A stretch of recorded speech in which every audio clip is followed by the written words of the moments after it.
What's good, YouTube? It's your boy Lowkey, and today we're dipping into some controversy. Now, I usually don't do this, but as a music producer, I kind of want to get my opinion out there, and I also want to hear the opinions of you guys. So with that being said, a lot of you guys might know about the legendary music producer Timbaland. As of today, he launched a new AI-driven entertainment company called Stage Zero. And the first artist that's signed to this company is an AI artist called Tata. Now, it doesn't end there because Timbaland wants Tata to be the leading pioneer of a new genre called A-pop, or artificial pop. So in this video, I'm going to dive into that and also kind of give my opinion on artificial intelligence in music. So it's pretty common knowledge that Timbaland is a pretty big advocate for artificial intelligence in music. He's been partnered with Suno, which is also an AI music company. Now the thing is, Timbaland has received a lot of backlash for his efforts in making AI music the next big thing. And Suno itself has been sued in the past. So yeah, with that being said, I don't think that this is a good take. I don't think that this is a step forward for music. I don't think that this is gonna make music more innovative and more creative or even more entertaining to listen to. If anything, I feel like AI lowers the quality of music, and that's just from my listening experience.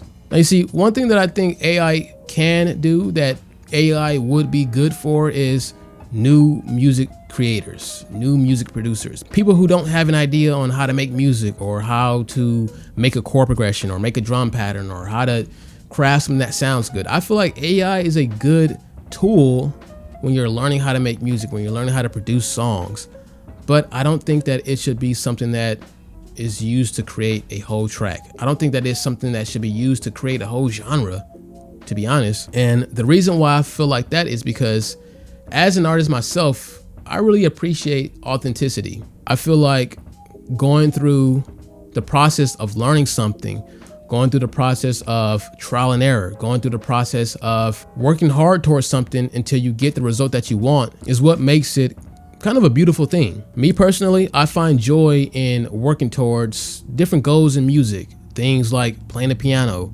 or maybe getting a different piece of gear to get a certain sound, or even being more knowledgeable in things like mixing and mastering. These are all skills of the craft that you really have to hone in if you want to be someone who's recognized as a great music artist. But then when I look at AI and hear the ideas of having an artificial genre with artificial music creators, it just doesn't rub me the right way, because it just comes off as very, very inauthentic and very disrespectful at some points. So you might ask, how is it inauthentic? It's music. The reason why I feel like it's inauthentic is because it lacks experience. How are you going to have authenticity without experience? So for example, something that happens can inspire me to make a certain kind of beat, or going to a music event and listening to a artist play their songs can give me the inspiration to want to make a song similar to that, or make a song with some of those ideas while adding my own different twist on it. And those are just a few ways that I feel like you can garner this inspiration authentically within this art form. You might ask, why would it be disrespectful? Say, for example, the Drake versus Kendrick beef when Drake used Tupac vocals on his track. Tupac isn't here to approve of that use of his voice, and he's not here to reinforce his artistic integrity.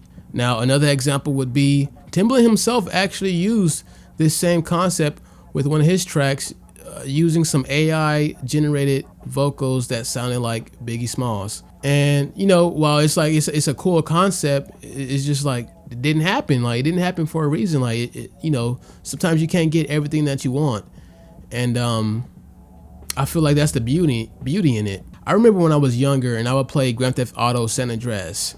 I remember I had the little book with all the cheat codes in it, and you know, whatever cheat code you want to go to the page and you just do the little combination and you'll get whatever that cheat code gives you. So there'll be times where I just had all the money in the world, my car's flying around, I got the power to just do godly stuff on the game. But eventually it got really, really boring, and I also feel like that can be the case with AI music. Me, myself, I don't use AI music in my production, but I always get bored when I'm making music. And that's because I've achieved what I've wanted to achieve sonically with my music, with my beats.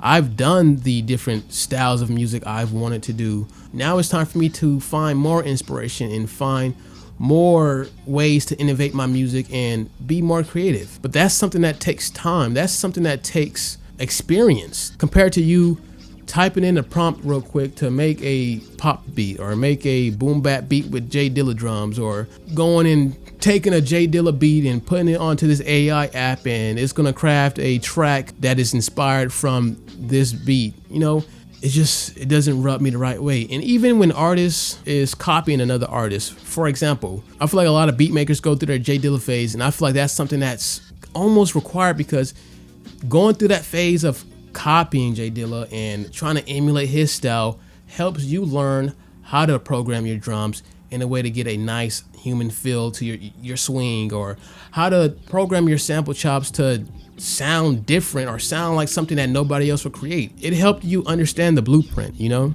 And I feel like it's really important to know when you need to stop copying and stop trying to be like this artist and start trying to incorporate your own ideas into it. I believe that the companies train the AI on how to make different music or genres of music by using other artists' songs. So say, for example, I had a beat or something that I created. The AI companies would use that beat to draw inspiration for their artificial intelligence. And like I said, that's where it's kind of disrespectful, because it's like, damn, I worked really hard to get to this point of being able to express myself like this, or I worked really hard to get this certain sound or get this certain kind of swing, or I don't know, this workflow that helps me make this kind of music.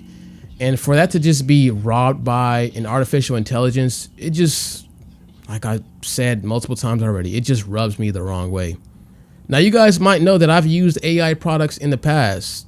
I mean, my last video on this channel is a video of me using an AI app called Illusion. Now, just because I use the products, that doesn't mean that I support them. That doesn't mean that I use them in my music. The reason why I use them on my channel is because I feel like it's a good way for me to help people see these products that don't have access to them, that don't, you know, have the funds to buy them, or those that don't have the access to the equipment required to use these products, or, you know, even if they just want to see what it's about. You know, I like to put the products out there and show you guys what it's about. Are they good products? Not usually. And I feel like humans can do a better job at some of the things that these artificial intelligence programs do. All right, so that's going to do it for this video, you guys. Let me know what you guys think down in the comments. Do you think that these companies are trying to push AI a little bit too hard, or do you think that this is a step in the right direction? But with that being said, you guys, make sure you leave a like and subscribe if you haven't already. And I'm gonna get out of here. Peace out.